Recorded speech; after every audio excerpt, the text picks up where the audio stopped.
E aí, perdedores? Sobrevivendo?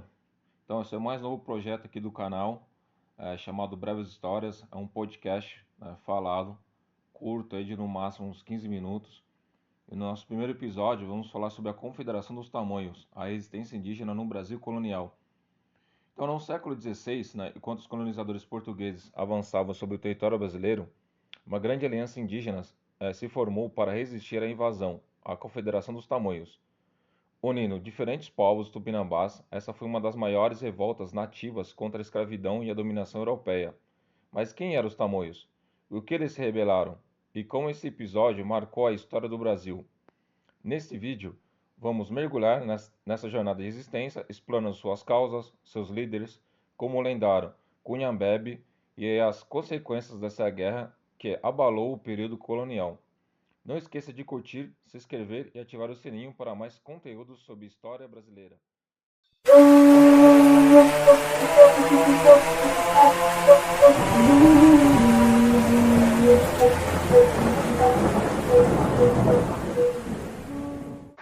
E vamos começar falando sobre os precedentes para essa guerra.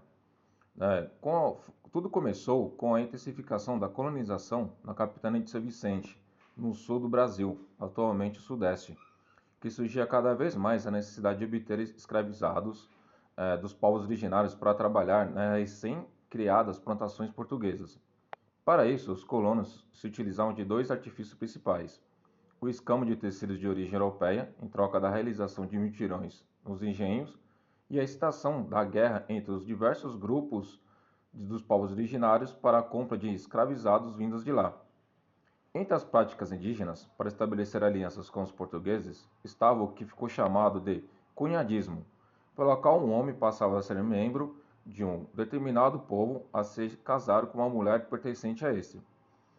Por meio disto, João Ramalho, um português que havia chegado à América por meio desconhecidos antes da colonização efetiva do território, desposou Emibice, filha do cacique tupiniquim Tibiriçá, também conhecida como Bartira.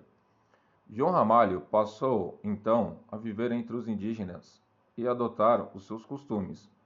Em 1532, quando foi fundada no litoral a vila de São Vicente, os portugueses já haviam adotado muitos dos costumes dos nativos, tendo desposado muitas mulheres e tido uma prole já numerosa que era, por sua vez, casada com os principais chefes da terra. Por isso mesmo, a sua importância foi logo reconhecida pelos colonizadores, que logo estabeleceram uma relação amistosa com os tupiniquins de São Vicente. A colaboração dos tupiniquins com os portugueses resultou numa forte aliança que possibilitou, entre outros eventos, a fundação do Colégio Jesuíta de São Paulo de Piratininga em 1554, pelos jesuítas Manuel de Nóbrega e José de Anchieta na aldeia de Tibiriçá. A rivalidade entre as diferentes nações dos povos originários existentes previamente à invasão portuguesa, associada à demanda de pessoas escravizadas para o impedimento da colonização, fizeram com que os portugueses e tupiniquins se lançassem sobre os tupinambás, entre outros povos que opuseram-se belicamente ao jugo colonial.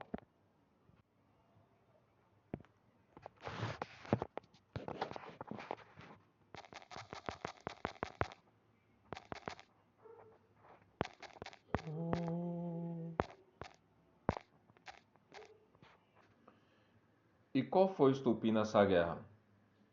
Foi um ataque dos portugueses à aldeia do chefe Tupinambá Caiçuru, que resultou em seu cativeiro e do seu povo no território do governador Brás Cubas. Preso em péssimas condições de sobrevivência, Caiçuru morreu no cativeiro. Seu filho, Emberé, insuflou uma revolta e fuga do cativeiro. De volta à aldeia de Ubatuba, assumiu o comando do povo e declarou guerra aos colonos portugueses e seus antigos inimigos tupiniquins.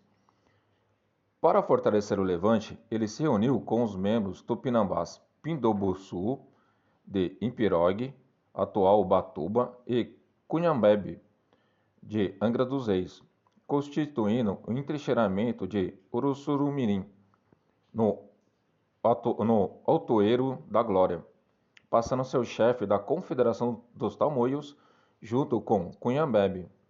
Posteriormente, Cunhambebe assumiu a liderança da Confederação dos Tamoios e conseguiu o apoio dos povos Coitacaques e Aimorés.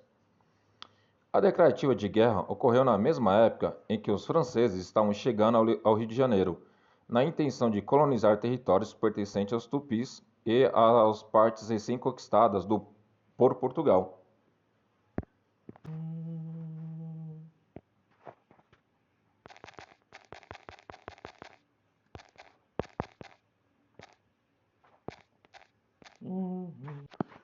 Anhambere, da aldeia de Ubatuba, reuniu-se onde hoje é Manguaratibá, no litoral oeste fluminense, com os demais chefes tupinambás: Pindobuçu, de Ipirogue, atual Ubatuba, Coagaré e Cunhambebe, de Ariró, atual Angra dos Reis, e Guaxirá, de Taguaraçu-Tiba, sob a liderança de Cunhambebe e com o apoio de outras nações indígenas, como os Goitacaques.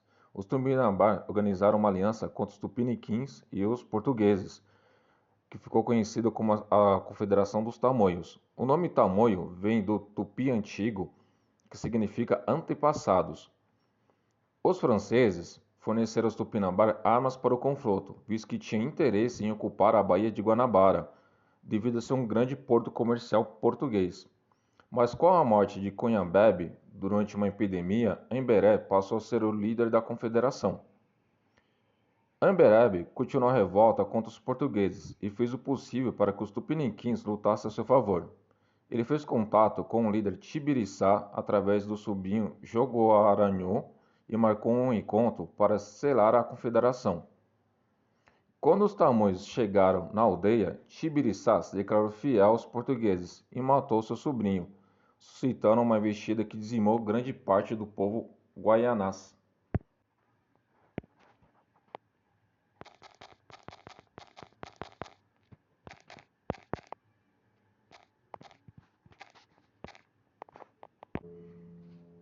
Com a interferência dos jesuítas Nóbrega e Anchieta, fundadores de São Paulo, uma trégua foi selada no episódio conhecido como Armistício de Ipiranga, no qual os portugueses foram obrigados a liberar todos os povos originários escravizados.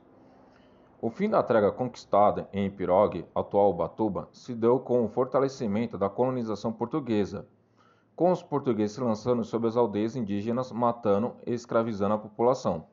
Os tupinambás foram se retirando em direção à Baía de Guanabara. Mas apesar desse armistício, em 1563, os combates continuaram. Estácio de Sá, que havia fundado 2 anos antes a cidade de São Sebastião do Rio de Janeiro, iniciou a etapa final de expulsão dos franceses e dos seus aliados tamoios de Guanabara. Alguns historiadores dizem que uma flecha lançada por um dos tamoios atingiu o rosto de Sá. E ele, um mês depois, devido a esse ferimento, ele veio a falecer. O seu tio Mendes Sá assumiu o seu lugar e fez a dizimação final dos tupinambás e a morte de Emberê na Guerra do Cabo Frio.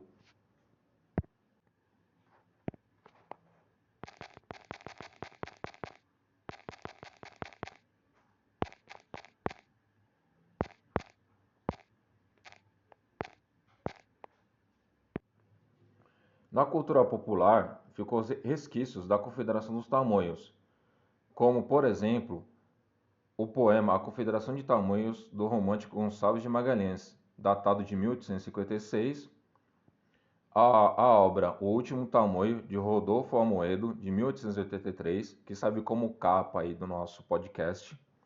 Além disso, várias ruas, praias e estradas atuais do Brasil foram batizadas com o nome Tamoios. Por exemplo, a Rodovia dos Tamoios, que corta o litoral norte paulista, região que era habitada pelos tamoios.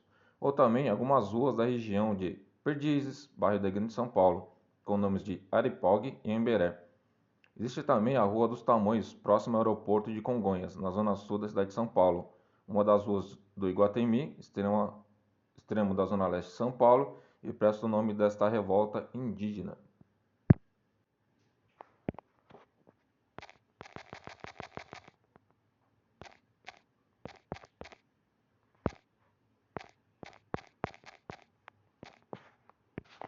E é isso aí, seus perdedores. Não se esqueçam de ativar o sininho, compartilhar o vídeo, deixar o seu like e também se tornar membro do nosso canal. Vamos deixar o QR Code aí para que você contribua com o nosso canal, assim, com qualquer valor, com o nosso Pix. Pode dar a continuar com nossos próximos vídeos e melhorar a qualidade. Muito obrigado e até a próxima.